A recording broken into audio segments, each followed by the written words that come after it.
In 1947, the map of independent India was a patchwork of over 500 princely states, bordered by newly drawn, highly contested frontiers.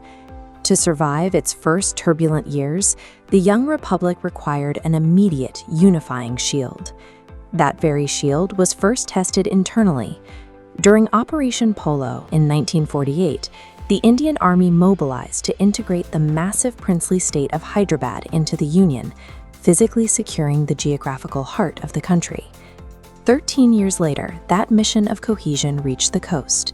In a swift 36-hour assault known as Operation Vijay, Indian forces liberated Goa, removing the final remnants of Portuguese colonial rule from the subcontinent. India's military began as an instrument of unification, physically stitching a fractured map to ensure the republic held its shape. The 1962 Sino-Indian War exposed critical gaps in logistics and equipment as soldiers struggled in extreme, freezing Himalayan altitudes. These setbacks forced an accelerated reevaluation of national defense. The military overhauled its tactical doctrines, scaled up its mountain warfare training, and acquired modernized weaponry. By 1971, this upgraded force faced its ultimate test during the war with Pakistan. The conflict saw precise execution across all branches. During Operation Trident, the Indian Navy launched anti-ship missiles directly into Karachi harbor, which crippled Pakistani naval capabilities in a single night. On the Eastern Front, a coordinated lightning campaign forced the surrender of over 90,000 troops, resulting in the creation of a new nation, Bangladesh.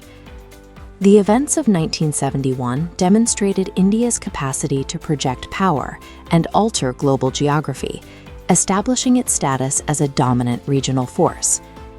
By the 1980s, the theater of operations moved into remote, almost impossible environments that required specialized power projection. In 1984, under Operation Meghdoot, Indian troops secured the Siachen glacier. By holding positions at altitudes exceeding 20,000 feet, they established control over the highest and coldest battlefield on Earth. 4 years later, the military demonstrated its rapid overseas reach with Operation Cactus, deploying paratroopers and naval vessels in a matter of hours to prevent a mercenary coup in the Maldives. Concurrently, the Indian Peacekeeping Force, or IPKF, undertook Operation Pawan in Sri Lanka, a complex 2-year mission to disarm militant factions and attempt to restore order amidst a civil war. These operations confirmed that Indian forces could maintain stability across the neighborhood, from freezing glacial peaks to tropical islands. High-altitude expertise was tested again during the 1999 Kargil War. Through operations Vijay and Safed Sagar, Indian infantry and air forces engaged in vertical combat to reclaim heavily entrenched mountain peaks from foreign intruders. Yet, while defending its own borders, India was simultaneously expanding its role on the global stage as a dedicated international peacemaker. This map shows the scale of that commitment. Since the 1950s, India has sent over 290,000 peacekeepers to more than 50 global missions, a contribution that towers over the global average. This commitment is driven by the ancient philosophy of Vasudhaiva Kutumbakam, the belief that the world is one family. That service has come with a heavy cost, as nearly 180 Indian peacekeepers have lost their lives protecting vulnerable populations abroad. By the end of the 1990s, the military served as an unyielding shield for the homeland and a dedicated peacemaker for the world. In the modern era, the primary threat profile has shifted toward asymmetric warfare and cross-border terrorism, requiring immediate surgical responses. When terrorists attacked Mumbai in November 2008, specialized commandos launched Operation Black Tornado, executing intense urban combat and rescue operations to neutralize the attackers. To counter persistent threats, the military adopted a doctrine of proactive retaliation, launching deep airstrikes against terror camps in 2019 under Operation Sindoor.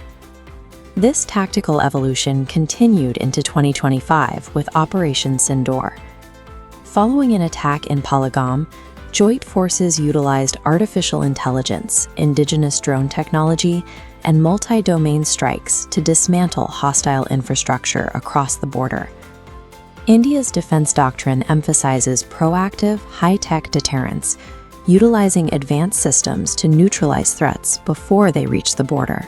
India's modern defense strategy leverages massive strategic lift capabilities for global humanitarian assistance and disaster relief, or HADR. During Operation Ganga in Ukraine and Operation Kaveri in Sudan, military transport fleets navigated active conflict zones to safely evacuate thousands of stranded civilians.